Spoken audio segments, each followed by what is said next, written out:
Hello student, आज हम class 11 का चैप्टर 5 कॉम्प्लेक्स नंबर पढ़ने जा रहे हैं। तो मैं आपको कॉम्प्लेक्स नंबर के बारे में बताऊंगा। इसमें जो भी टोटल इसका प्रोसीजर होता है, कैसे क्या कॉम्प्लेक्स नंबर होता है, कॉम्प्लेक्स नंबर की क्या फॉर्म होती है, ये बनते कहाँ से हैं नंबर, पहले ये कॉम्प्लेक्स नंबर की फॉर्म बनती कैसे है, ये कहाँ से बनते हैं, और फिर इसके क्या क्या इसकी प्रॉपर्टी है, और इसके बाद इसकी आगे रिप्रेजेंटेशन कैसे करते हैं, फिर इसमें कौन कौन से इम्पोर्टेंट पॉइंट आते हैं।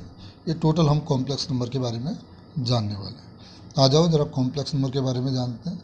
तो आपको कुछ पॉइंट क्लास 10th का याद होगा कि हमारे पास अगर कोई क्वाड्रिक इक्वेशन होती थी, कि क्वाड्रिक इक्वेशन कौन सी वाली, क्वाड्रिक इक्वेशन याद होगी ना आपको। Quadratic equation x square plus b x plus सी।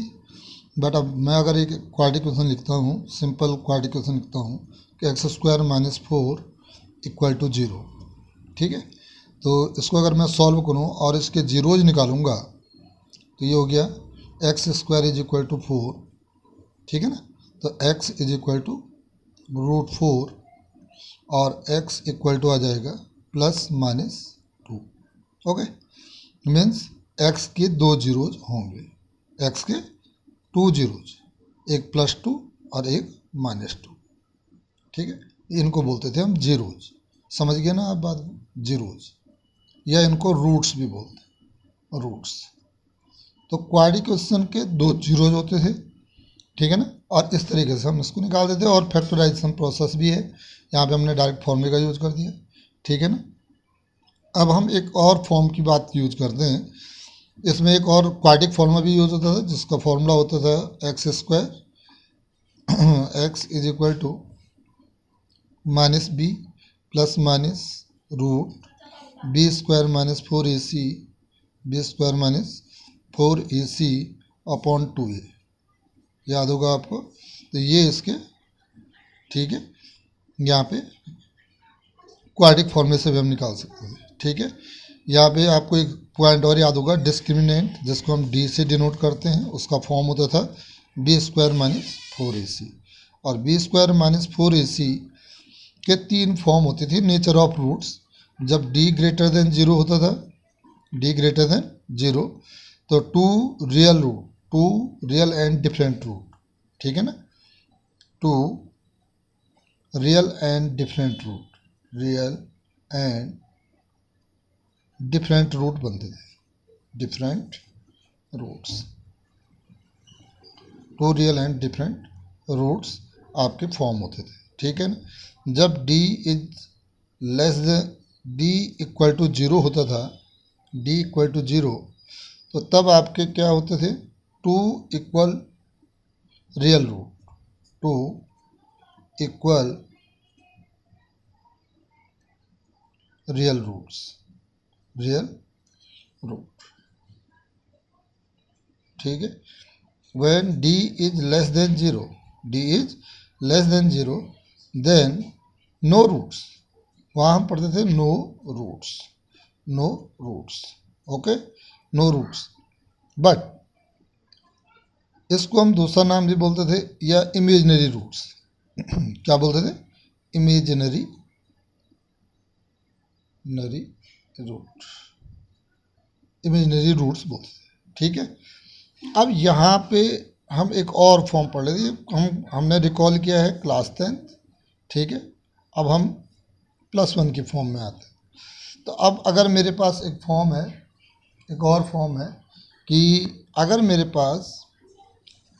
पास कोई और क्वाड्रिक इक्वेशन है कि x square plus 1 is equal to 0, तो क्या हो जाएगा, x square is equal to -1, तो x is equal to square root of -1, ये है, ठीक है ना।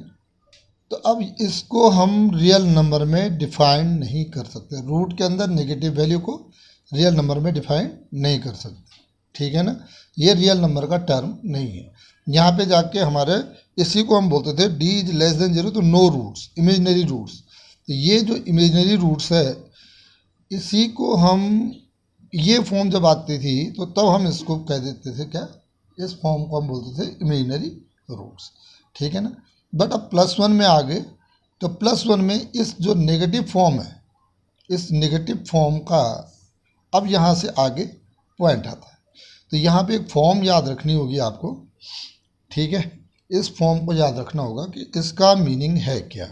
तो देखो मैं एक पॉइंट आपको यहाँ पे पहले एक फॉर्मूला लिख देता हूँ। यहाँ पे √-1, रूट स्क्वायर रूट ऑफ -1, इसको बोलते हैं iota. Iota is equal to √-1, ठीक है। ये आयोटा इज इक्वल, इसको बोलते हैं आयोटा। किसकी फॉर्म है? आयोटा, आयोटा की फॉर्म है, आयोटा की फॉर्म है, इसको बोलते हैं आयोटा, ठीक है। अब इसको हम स्क्वायरिंग बोथ साइड करते तो क्या हो जाएगा? Iota square is equal to, iota square is equal to, squaring both side किया तो यहाँ से स्क्वायर का रूट हट जाएगा, स्क्वायर से रूट हट जाएगा ना, तो इसको बोलेंगे माइनस। फिर अगेन आयोटा से बोथ साइड मल्टीप्लाई करते हैं तो क्या बन जाएगा? यहाँ बन जाएगा आयोटा क्यूब, और यहाँ क्या हो जाएगा? Minus iota, okay. फिर अगर मैं इसको आयोटा से अगेन मल्टीप्लाई करता हूँ तो ये बन जाएगा तुम्हारा iota raise power 4 equal to minus iota square. और माइनस आयोटा, आयोटा स्क्वायर क्या हो गया? माइनस तो माइनस ही रहेगा, पर आयोटा स्क्वायर को क्या बोलेंगे? आयोटा स्क्वायर को क्या बोलते हैं? -1, तो ये -1 आ जाएगा, ठीक है ना। ये तो आयोटा रेज पावर 4 को क्या बोलेंगे? Iota raise power 4 is equal to 1, ठीक है। तो ये 4 वैल्यू आई आपकी। 4 वैल्यू क्या क्या आई? आयोटा को हम बोलते हैं square root of -1, iota square को क्या बोल दिया आपने? -1, आयोटा क्यूब को क्या बोल दिया आपने? आयोटा क्यूब को क्या बोल दिया? Minus iota. और आयोटा रेज पावर 4 को क्या बोल दिया आपने? आयोटा रेज पावर 4 को क्या बोल दिया? 1, ठीक है। तो ये जो 4 फॉर्म आपकी बनी है, इसको आयोटा यूज करते हैं हम। यहाँ अब आपका रियल नंबर ख़त्म हो गया है, रियल नंबर में इसको एक्सप्लेन नहीं किया जा सकता। तो ये अब आपकी फॉर्म अब आ गई है यहाँ आयोटा फॉर्म में, ठीक है। अब इसको आपने याद रखना। अब एक दो हम इस पर डिपेंड क्वेश्चन भी करेंगे, बट उससे पहले हम थोड़ा अगर एक न्यूमेरिकल, एक दो क्वेश्चन न्यूमेरिकल कर लेते हैं इस पर। तो न्यूमेरिकल करने के लिए आओ एक दो न्यूमेरिकल करते हैं इस पर। कि जैसे मुझे एक क्वेश्चन निकालना हो, मुझे एक क्वेश्चन निकालना हो आयोटा की फॉर्म में, तो आ जाओ मैं एक क्वेश्चन लिखता हूँ यहाँ पे। Question iota raise power, iota raise power मुझे 19 की वैल्यू निकालनी है। आयोटा रेज पावर 19 की वैल्यू निकालनी है। तो आयोटा रेज पावर 19 की वैल्यू कैसे निकालूंगा? इसका प्रोसेस क्या है कि अभी हमने एक फॉर्मूला पढ़ा, iota raise power 4 is equal to 1, iota raise power 4 is equal to 1। तो मैं इसको 4 की फॉर्म में कन्वर्ट कर सकता हूँ। तो देखो मैंने क्या लिखा, आयोटा रेज पावर 4, और 4 से इसको डिवाइड मार दो तो iota raise power 4 whole raise power 4, 4 4 जब कितना हो गया? 16। आयोटा रेज पावर 16 कितना बच गया? 19 बनाना है तो इनटू आयोटा रेज पावर 3, ये बना दिया। अब आयोटा रेज पावर 4 को आपने कहा 1, और 1 की पावर 4, ये हो गया 1 और 1 की पावर 4, ठीक है। और आयोटा क्यूब का फॉर्मूला है आपके पास माइनस आयोटा, तो इसको लिख दिया माइनस आयोटा, ठीक है। अब अगला स्टेप क्या आ जाएगा? 1 की पावर 4 1, और 1 इंटू आयोटा, तो आयोटा, अब प्लस माइनस माइनस तो माइनस आयोटा, ठीक है ना। ये किसकी वैल्यू आई आपके पास? Iota raise power 19, okay. तो हम ऐसा भी कर सकते हैं, ठीक है। तो ये आपका आंसर हो गया। एक और फॉर्म देखते हैं हम आयोटा की। अगर यही क्वेश्चन मैं ऐसे लिख दूँ, क्वेश्चन नंबर इसको ऐसे ही लिख दूँ कि आयोटा रेज पावर -19 की वैल्यू क्या होगी? अभी तो हम +19 की वैल्यू निकाली, अब आयोटा रेज पावर -19 की वैल्यू क्या होगी? तो इसको हम निकालते हैं। देखो आयोटा रेज पावर -19 को क्या लिखेंगे? पहले पावर तो माइनस में है तो पहले प्लस बनाना पड़ेगा, तो 1 upon iota raise power 19, okay. अब बाकी वही फॉर्म है आपको, आप इसको क्या लिखोगे? 1 अपॉन, अब इस आयोटा रेज पावर, तो पहले सबसे पहले मुझे 4 में कन्वर्ट करना है। 4 में कन्वर्ट करना है, 4 में कन्वर्ट करना है। तो ये हो जाएगा iota raise power 4 whole power 4, 4 4 जा 16 और iota raise power 3, iota raise power 3। Okay, iota raise power 3। अब मैं इसको और बढ़िया बनाता हूँ। तो देखो ये हो गया तुम्हारा 1 upon iota raise power 4, 1 raise power आ जाएगा 4, क्योंकि आयोटा रेज पावर 4 तो 1 हो गया, इसकी पावर 4 इंटू आयोटा क्यूब हो गया माइनस आयोटा। ठीक है, ये अब ये क्या हो जाएगा 1 अपॉन 1, 1 रेज पावर 4 1 और 1 इंटू आयोटा, तो ये हो गया आपका plus minus minus plus minus minus, ये हो जाएगा आपका 1 1 अपॉन ये, भाई ये तो माइनस आयोटा हो गया ना, तो माइनस को मैंने बाहर लिख दिया, अपॉन में आयोटा लिख दिया। एक बात और याद रखनी कि आयोटा अपने आप में इरेशनल नंबर है, तो इरेशनल मैंने इरेशनल फॉर्म का होता है, तो इसको हम क्या, इरेशनल नंबर नहीं होता है। मैंने जैसे हम इरेशनल नंबर को रैशनलाइजेशन करते हैं, ऐसे कॉम्प्लेक्स नंबर की अगर डिनोमिनेटर फॉर्म बनती है तो उसको भी हम आगे सॉल्व करते हैं। ठीक है, तो आयोटा से ऊपर नीचे मल्टीप्लाई कर देते हैं, आयोटा से यहाँ भी मल्टीप्लाई किया, आयोटा से यहाँ भी मल्टीप्लाई किया, ये क्या बन जाएगा minus iota upon iota square. Okay, तो ये हो जाएगा तुम्हारे पास आयोटा रेज पावर माइनस 19 हम निकाल रहे हैं, इक्वल टू ये हो गया तुम्हारा, ये हो जाएगा तुम्हारा minus iota upon iota square होता है आपका -1, माइनस माइनस प्लस। ठीक है ना, तो ये आयोटा रेज पावर 19 की -19 की जो वैल्यू आई है उसको हम क्या बोलेंगे आयोटा। ठीक है, तो ये तुम्हारा इसका आंसर। ओके, ये इसका आंसर, ये इसका आंसर। तो इस तरीके से हम आयोटा की और भी वैल्यू निकाली जा सकती है, जो भी आपके पास है। एक थोड़ा सा एग्जाम्पल मैंने बताया। ठीक है, अब हमारे पास एक और जो है, हम थोड़ा और बात करते हैं इसके बारे में कि हम इसके बारे में और क्या क्या जानते हैं। तो अब जो हम पढ़ रहे थे आगे का स्टेप, ये कॉम्प्लेक्स नंबर, हम बात करते हैं कॉम्प्लेक्स नंबर। ये कॉम्प्लेक्स नंबर होता क्या है? तो कॉम्प्लेक्स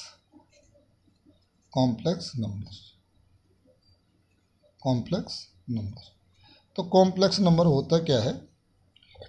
कॉम्प्लेक्स नंबर को हम डिफाइन करते हैं जेड से, कॉम्प्लेक्स नंबर को डिफाइन करते हैं कैपिटल जेड से। ठीक है, और जेड ए नंबर, इसका जो फॉर्म होता है इसको लिखते हैं a number can be return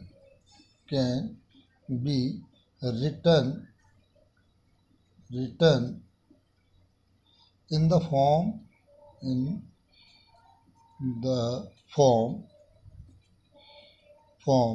of x plus iota Y,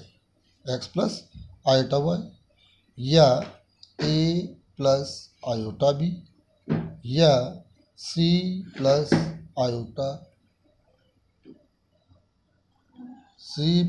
iota d, etcetera. ठीक है ना, इट इज एक्सेट्रा, इस फॉर्म में।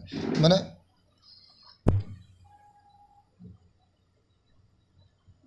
सीधा सीधा मतलब क्या हुआ कि z एक कॉम्प्लेक्स नंबर है, इसको हम लिख सकते हैं x प्लस आयोटा वाई की फॉर्म में। इसमें क्या देख रहे हो आप? इसमें याद रखने वाली बात क्या है, जिसमें आयोटा क्या है? Imaginary part. आयोटा क्या है? इमेजिनरी पार्ट है। तो आयोटा का जो पार्ट आएगा वो इसको इमेजिनरी बोला जाएगा। मैंने दो पार्ट से मिलके बनता है कॉम्प्लेक्स नंबर। ये दो पार्ट है, प्लस लगा हुआ है, उसके आगे पीछे दो टर्म। जो पहला टर्म है जो विदाउट आयोटा है, जो x है, उसको हम कहते हैं विदाउट आयोटा को रियल पार्ट। किसको कहते हैं? जिसके साथ आयोटा नहीं है उसको बोलते हैं रियल पार्ट। ठीक है, रियल पार्ट। और जो जिसके साथ आयोटा है, वाई पार्ट ना, या बी पार्ट या सी पार्ट, कोई भी वाई या बी या सी, जो भी पार्ट आ रहा है जिसके साथ आयोटा आ रहा है उसको हम कहते हैं इमेजिनरी पार्ट। क्या कहते हैं? Imaginary part. ठीक है, इमेजिनरी पार्ट। तो इन दो पार्ट को मिलाकर के बनता है कॉम्प्लेक्स नंबर, समझ गए ना। तो complex number can be written in the form of x plus iota y या ए प्लस आइटा बी या सी प्लस आइटा डी, आप कुछ भी ले सकते हैं। तो z is equal to x plus iota y, तो एक्स इसमें क्या है, रियल पार्ट है, और वाई या बी या सी उसका इमेजिनरी पार्ट है। ठीक है, ये आपको क्लियर हो जाना चाहिए, समझ गए ना बात। अच्छा, अब इसमें हम एक फॉर्मूले का अगर एक पॉइंट और इसमें हम इंक्लूड करें तो वो एक पॉइंट और क्या इंक्लूड कर सकते हैं इसमें, देखिए हम अगर बात करें कि इसका अगला पार्ट पॉइंट लेके कि भाई कोई भी इमेजिनरी पार्ट है, दो इमेजिनरी पार्ट कब वो इक्वल होते हैं, कब इक्वल होते हैं, तो equal complex number Z1 and Z2, दो कॉम्प्लेक्स नंबर मेरे पास, एक है मेरे पास Z1 और एक है मेरे पास Z2। तो Z1 की वैल्यू मेरे पास a प्लस आयोटा बी है, a प्लस आयोटा बी है, और जो Z2 है उसकी जो वैल्यू है मेरे पास c प्लस आयोटा डी है। ओके, जिसमें Z1 में a real part, b imaginary part, iota का कोफिशिएंट जिसके साथ आयोटा वो इमेजिनरी पार्ट है, और Z2 में सी रियल पार्ट और डी इमेजिनरी पार्ट। तो Z1 is equal to Z2, Z1 is equal to Z2 कब होगा, मैंने a plus iota b is equal to c plus iota d कब होगा, जब उसका रियल रियल के इक्वल हो। इक्वल कब होगा, जब रियल रियल के इक्वल हो और इमेजिनरी इमेजिनरी के इक्वल हो, तो हम तब उनको कहते हैं इक्वल कॉम्प्लेक्स नंबर। ठीक है, तभी वो इक्वल होगा। ठीक है ना। तो इस पर अगर हम न्यूमेरिकल की बात करें कि अगर न्यूमेरिकल कैसा पूछा जाएगा आपको, तो हम सिंपल सी बात एक फॉर्म क्वेश्चन के थ्रू भी बता सकते हैं। जैसे अभी एग्जाम्पल एक क्वेश्चन डाल देते हैं आप, एक क्वेश्चन अगर मैं दूँ आपको तो क्वेश्चन के थ्रू अगर बताते हैं तो कैसे होगा। देखो कि मेरे पास एक क्वेश्चन है, x plus iota y is equal to 4 plus 7 iota. ठीक है ना। तो अब ये दोनों आपको इक्वल फॉर्म में दे रखे, तो आपको x और y की वैल्यू निकालनी है, x and y, x y की वैल्यू निकालनी है, फाइंड आउट करना है। तो x देखो यहाँ x प्लस आयोटा y, यहाँ x रियल पार्ट है, y इमेजिनरी पार्ट है, इस वाले कॉम्प्लेक्स नंबर में y रियल पार्ट है और 7 y i का कोफिशिएंट, i का आयोटा का कोफिशिएंट क्या है 7, तो 7 इमेजिनरी पार्ट है। अब बाकी ये अब हमने फॉर्म निकालनी है, तो ये इक्वल फॉर्म में दे रखा है, तो रियल को रियल से कंपेयर करना है और इमेजिनरी को इमेजिनरी से। तो क्या बन जाएगा, x इज इक्वल टू क्या आ जाएगा 4 और y इज इक्वल टू क्या आ जाएगा 7। तो ये तुम्हारा आंसर हो जाएगा। ऐसे करके अलग अलग फॉर्म बनाई जा सकती हैं और उससे आएगा पॉइंट आप। ठीक है, तो हम ऐसे करके इसको दिखा सकते हैं। अच्छा जी, अब इसमें एक दो पॉइंट और हैं कि अगर हम दो कॉम्प्लेक्स नंबर को ऐड करते हैं, एक प्रॉपर्टी बहुत है इसकी, प्रॉपर्टी है कि जैसे हम ऐड करें तो क्या होगा, एडिशन की प्रॉपर्टी कैसे, जैसे हमने रियल नंबर में ऐड सब्ट्रैक्ट करते थे ऐसे इसमें भी होगा। तो जैसे मेरे पास दो कॉम्प्लेक्स नंबर है, Z1 वो है तुम्हारे पास a प्लस आयोटा बी और Z2 है c प्लस आयोटा डी। ठीक है, c प्लस आयोटा डी। तो मैं Z1 प्लस Z2 करता हूँ, Z1 प्लस Z2 करता हूँ, तो क्या होगा a plus iota b plus Z2 हो गया तुम्हारा c प्लस आयोटा डी। ठीक है, तो ऐड करूं या सब्ट्रैक्ट में थोड़ा साइन चेंज हो जाएंगे, पर ऐड की बात जहाँ तक हो रही है, तो उसको अगर ऐड करता हूँ तो रियल को रियल से, इमेजिनरी को इमेजिनरी से ऐड करने का, तो ये हो जाएगा रियल को रियल से तो a प्लस सी प्लस, और दोनों आयोटा बी आयोटा डी, दोनों में देखो कॉमन क्या है, तो आयोटा कॉमन है, अंदर क्या हो जाएगा b प्लस डी। ठीक है ना, b प्लस डी, तो वो भी एक कॉम्प्लेक्स नंबर बनेगा। देखो ये रियल और ये इमेजिनरी, तो जब भी हम दो कॉम्प्लेक्स नंबर को ऐड करते हैं तो सीधा सीधा मतलब हो गया कि उससे भी एक कॉम्प्लेक्स नंबर बनेगा, उसमें भी रियल और इमेजिनरी पार्ट इन्वॉल्व। समझ गए आप बात को। तो ये तुम्हारा, इसी को हम एडिशन का क्लोजर प्रॉपर्टी बोलते हैं, एडिशन का क्लोजर प्रॉपर्टी बोलते हैं। एक और प्रॉपर्टी है इसकी, ये पहले नंबर प्रॉपर्टी थी आपकी एडिशन वाली, फर्स्ट, ठीक है। सेकंड नंबर जो प्रॉपर्टी है कि अगर क्या किया जाए, एक कॉम्यूटेटिव प्रॉपर्टी आपने पहले पढ़ी होगी, कॉम्यूटेटिव प्रॉपर्टी ना, कॉम्यूटेटिव प्रॉपर्टी, कॉम्यूटेटिव प्रॉपर्टी। तो कॉम्यूटेटिव प्रॉपर्टी जो पढ़ी है आपने, वो जो आपने छोटी क्लासों में पढ़ा होगा कि 2 × 3, 2 + 3 = 3 + 2 ना। ऐसे ही यहाँ कॉम्प्लेक्स नंबर में होता है कि दो नंबर को अगर ऐड कर दें, दो नंबर को ऐड करें और उसके बाद उनका ऑर्डर चेंज करें, मैंने Z2 + Z1 करें, तो उनका आंसर सेम आएगा। तो कॉम्यूटेटिव प्रॉपर्टी ये कॉम्प्लेक्स नंबर में भी अप्लाई होती है, ठीक है ना। तो ये भी पॉइंट आपको समझ में आ जाओगे। अब मैं एक और प्रॉपर्टी की बात करता हूँ कि एसोसिएटिव प्रॉपर्टी है ना, एसोसिएटिव प्रॉपर्टी, एसोसिएटिव प्रॉपर्टी। तो एसोसिएटिव प्रॉपर्टी में क्या होता है, एसोसिएटिव प्रॉपर्टी आपका जैसे आपने रियल नंबर में पढ़ा वही यहाँ पे भी है। तो यहाँ पे हो जाएगा आपका Z1 + 3, मेरे पास कॉम्प्लेक्स नंबर है, Z1 + Z2 + Z3, ठीक है ना, equal to Z1 + Z2 + Z3 तो ये आपका एसोसिएटिव प्रॉपर्टी, समझ गया। तो इसका जो है कुछ यूज होता है। एक है तुम्हारे पास एडिटिव आइडेंटिटी, ऐसे करके हैं सारे पॉइंट हैं आपके पास ये। तो ये आप आसानी से समझ सकते हैं कि जो पहले आपने रियल नंबर में पढ़े हैं वही प्रॉपर्टी यहाँ भी अप्लाई हो रही है, ठीक है।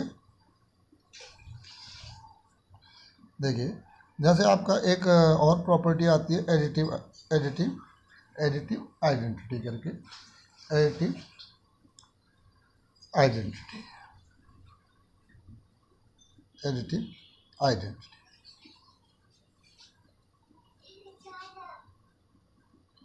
एडिटिव आइडेंटिटी, तो एडिटिव आइडेंटिटी में क्या होता है कि जैसे आपने पहले पढ़ा कि मैं 5 में क्या ऐड करूँ कि आंसर 5 ही रहे, आइडेंटिटी ना सेम। 5 में क्या ऐड करूँ कि 5 ही रहे, तो मैं यहाँ पर सीधे आ रहा है 0 ऐड करूँगा, भाई 5 का 5 ही रहेगा, तो 0 ऐड करना पड़ेगा। तो 0 इज एडिटिव आइडेंटिटी ऑफ 5, है ना। तो एडिशन के लिए एडिटिव आइडेंटिटी बोलेंगे।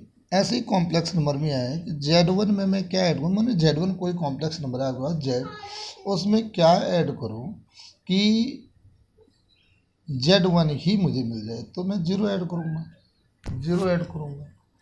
तो ये समझ गए होंगे आप। तो यहाँ पे मैं क्या लिखूँगा, 0 is additive identity, I for identity of Z1, ऐसे लिखते हैं, ठीक है। तो एक ऐसे टाइप का आपका होता है। एक आपका एडिटिव इन्वर्स होता है, एडिटिव इन्वर्स, ठीक है, एडिटिव इन्वर्स होता है, एडिटिव इन्वर्स होता है। तो एडिटिव इन्वर्स में क्या होता है वो आपने पहले ही पढ़ा है। तो एडिटिव इन्वर्स में जैसे मैं 5 में क्या ऐड करूँ कि आंसर आपका 0 हो जाए, ठीक है ना। आइडेंटिटी अलग है, आइडेंटिटी मतलब वही नंबर मिलना, आइडेंटिटी मतलब हम ऐड करके क्या मिले कि वही नंबर मिले हमको, ठीक है ना। तो उसको 5 का 5 मिला, Z1 का Z1 मिला, तो एडिटिव आइडेंटिटी। तो एडिटिव इन्वर्स में क्या होता है कि अपोजिट, एडिटिव इन्वर्स। तो 5 में क्या ऐड करूँ कि आंसर 0 हो जाए, तो सीधा सीधा मतलब हो गया कि हम क्या ऐड करें। तो 5 में मैं भाई -5 ऐड करूँगा, सीधा सीधा मतलब ये है, ठीक है।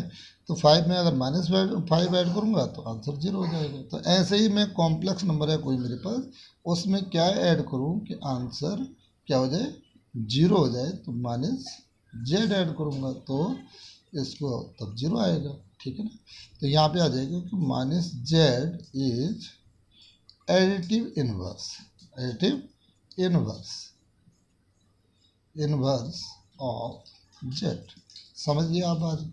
तो ये कुछ पॉइंट है आपके, आप कर सकते, ठीक है। बाकी इसमें एक दो प्रॉपर्टी सब्ट्रैक्शन का है। तो सब्ट्रैक्शन में आपको याद रखना कि सब्ट्रैक्शन में ये फॉलो नहीं करता है, मैंने कॉम्यूटेटिव प्रॉपर्टी फॉलो नहीं करता है, ठीक है। एसोसिएटिव भी नहीं करता है, एडिटिव आइडेंटिटी इन्वर्स होते नहीं है सब्ट्रैक्शन, और एक पॉइंट इसका है आपका मल्टीप्लिकेशन। तो मल्टीप्लिकेशन का एक रूल और देख लेते हैं। मल्टीप्लिकेशन में प्रॉपर्टी, मल्टीप्लिकेशन की प्रॉपर्टी, ठीक है। तो मल्टीप्लिकेशन में देखते हैं कि जैसे कोई दो मल्टीप्लिकेशन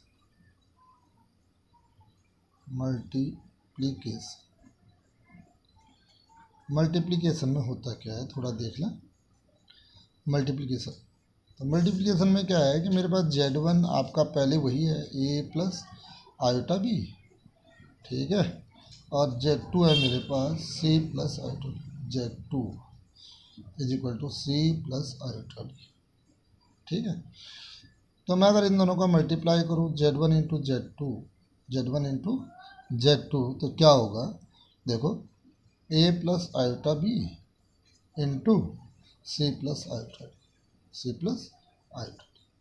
तो इन दोनों का अगर मैं मल्टीप्लाई करता हूँ तो क्या होगा, a से पूरे को मल्टीप्लाई, फिर आयोटा बी से सबको मल्टीप्लाई, ठीक है।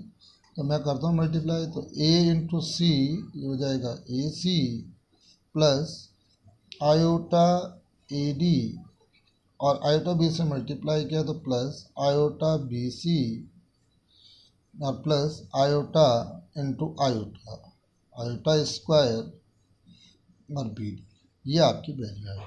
ओके, अब मैं इसको थोड़ा और सॉल्व करता हूँ। तो ए सी इन दोनों से कॉमन आयोटा इसमें तो आयोटा कॉमन आ गया, अंदर बच गया आपका a d plus b c, और आयोटा स्क्वायर -1 है तो -b, ठीक है।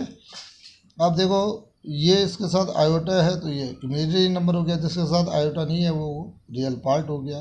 तो अब मैं इसको एक साथ लिखता हूँ, तो ये a c minus b d, okay, इसको एक साथ लिख दिया, और प्लस आयोटा और a d plus b c, okay. तो ये आपका है Z1 इंटू Z2, ओके। तो ये आपका क्या हो गया, मल्टीप्लिकेशन हो गया। तो Z1 Z2 दो नंबर को मल्टीप्लाई करके भी क्या आता है बेटा, एक कॉम्प्लेक्स नंबर ही आता है। तो ये रियल पार्ट हो गया, इमेजिनरी पार्ट हो गया, ओके। तो इस तरीके से हम कर सकते हैं, ठीक है ना। अच्छा, इसमें क्या है कि ये कॉम्यूटेटिव प्रॉपर्टी भी फॉलो करता है, समझ गए ना आप। कॉम्यूटेटिव प्रॉपर्टी भी इसमें अप्लाई होती है, कॉम्यूटेटिव प्रॉपर्टी भी इसमें अप्लाई करता है, तो मल्टीप्लिकेशन का कॉम्यूटेटिव प्रॉपर्टी। तो कॉम्यूटेटिव प्रॉपर्टी आपको याद होगा, Z1 इंटू Z2, अब मल्टीप्लाई 2 इंटू 3 6 और 3 इंटू 2 6, तो Z2 इंटू Z1, तो Z1 into Z2 is equal to Z2 into Z1, 2 into 3 is equal to 3 into 2। तो ये कॉम्यूटेटिव प्रॉपर्टी तो यह अप्लाई होती है, इसमें भी अप्लाई होती है कॉम्प्लेक्स नंबर में। एक और है कि आपका एसोसिएटिव प्रॉपर्टी, ठीक है, एसोसिएटिव प्रॉपर्टी। तो एसोसिएटिव प्रॉपर्टी भी इसमें एसोसिएटिव प्रॉपर्टी, ठीक है। तो एसोसिएटिव प्रॉपर्टी भी अप्लाई करता है। एसोसिएटिव प्रॉपर्टी में आपका मेरे पास 3 है, तो Z1 into Z2 into Z3 is equal to Z1 into Z2 into Z3, ये इसमें अप्लाई हो, ठीक है। अच्छा, अब एक पॉइंट और है, ये भी बता ही देता हूँ मैं आपको कि इसमें क्या होता है कि एक मल्टीप्लिकेटिव आइडेंटिटी, ठीक है ना। तो जैसे एडिटिव आइडेंटिटी होता था, एडिटिव आइडेंटिटी क्या ऐड किया जाए कि वही नंबर मिल जाए, ऐसे ही कॉम्प्लेक्स नंबर में क्या ऐड किया जाए, मल्टीप्लिकेटिव आइडेंटिटी, ठीक है। तो मल्टीप्लिकेटिव आइडेंटिटी आपको समझ में आ रहा होगा कि मल्टीप्लिकेटिव आइडेंटिटी का मतलब क्या हुआ है कि हम किसी नंबर को किससे मल्टीप्लाई करें कि वही नंबर आ जाए। जैसे 5 को किस नंबर से मल्टीप्लाई करें कि 5 भी आ जाए, ठीक है। तो 1 से मल्टीप्लाई करेंगे तो 1 यहाँ पे मल्टीप्लिकेटिव आइडेंटिटी। ऐसे ही कॉम्प्लेक्स नंबर को किस से मल्टीप्लाई करें कि वही नंबर मिल जाए, तो आप 1 से मल्टीप्लाई करोगे, तो 1 यहाँ पे क्या है, मल्टीप्लिकेटिव आइडेंटिटी हो गई, ठीक है।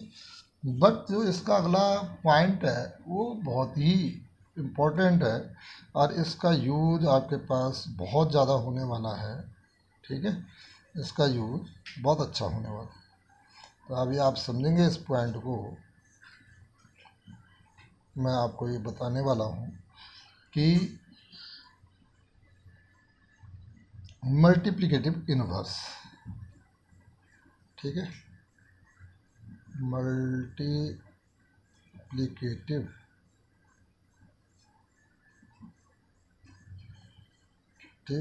इनवर्स।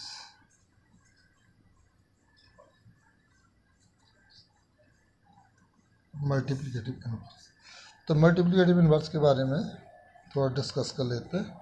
आ जाओ, मल्टीप्लिकेटिव इनवर्स क्या हुआ कि अभी अगर मैं किसी नंबर की बात करूँ कि मेरे पास कोई 5 है और 5 को मैं किससे मल्टीप्लाई करूँ कि आंसर 1 हो जाए, है ना, 5 को किससे मल्टीप्लाई करूँ कि आंसर 1 हो जाए, तो उसको बोलते हैं मल्टीप्लिकेटिव इनवर्स। तो सीधा सीधा मतलब है कि 5 को मैं 1/5 से मल्टीप्लाई करूँगा, है ना, 5 से 5 कट हो जाएगा तो 1 आंसर आ जाएगा। ऐसे ही कॉम्प्लेक्स नंबर z को मैं किस नंबर से मल्टीप्लाई करूं कि आंसर 1 हो जाए, तो उसको बोलेंगे फिर 1/z। ये आप समझ रहे होंगे, ठीक है ना। तो यहाँ पे 1/z is multiplicative inverse of z। समझिए होंगे आप बात को, ठीक है ना। और इसको निकाला कैसे जाता है, तो थोड़ा सा मैं इसके बारे में बता देता हूँ आपको। बहुत ही अच्छा पॉइंट है कि जैसे मेरे पास अगर कोई कॉम्प्लेक्स नंबर है z कॉम्प्लेक्स नंबर है, उसकी वैल्यू है मेरे पास a प्लस आयोटा b, तो मुझे क्या निकालना है भाई, इसका मल्टीप्लिकेटिव इन्वर्स निकालना है कि मुझे मल्टीप्लिकेटिव इन्वर्स निकालो। आपको निकालना के लिए क्वेश्चन के लिए आएगा find out multiplicative inverse of z। तो आप कैसे निकालो, तो देखो z का मल्टीप्लिकेटिव इन्वर्स अभी क्या बताया आपने, 1/z होता है, तो 1/z की आपको वैल्यू निकालनी पड़ेगी। इसका मतलब क्या हुआ, 1/z की वैल्यू क्या है, a plus iota b, z की वैल्यू यहाँ लेंगे। अभी मैंने आपको बताया कि जो ये कॉम्प्लेक्स नंबर अगर डिनोमिनेटर में होता है तो इसका भी हम रैशनलाइजेशन करते हैं। रैशनलाइजेशन जैसे करते हैं वही प्रोसेस यूज होती है। तो जो डिनोमिनेटर में है वही नंबर बट अपोजिट साइन, तो a माइनस आयोटा b और a माइनस क्लास 9 का टॉपिक है ना, a माइनस आयोटा b आपको न्यूमरेटर और डिनोमिनेटर में मल्टीप्लाई करना है। तो अब देखिए अब आपका क्या बना, ऊपर मल्टीप्लाई करेंगे तो ये हो जाएगा a माइनस आयोटा b,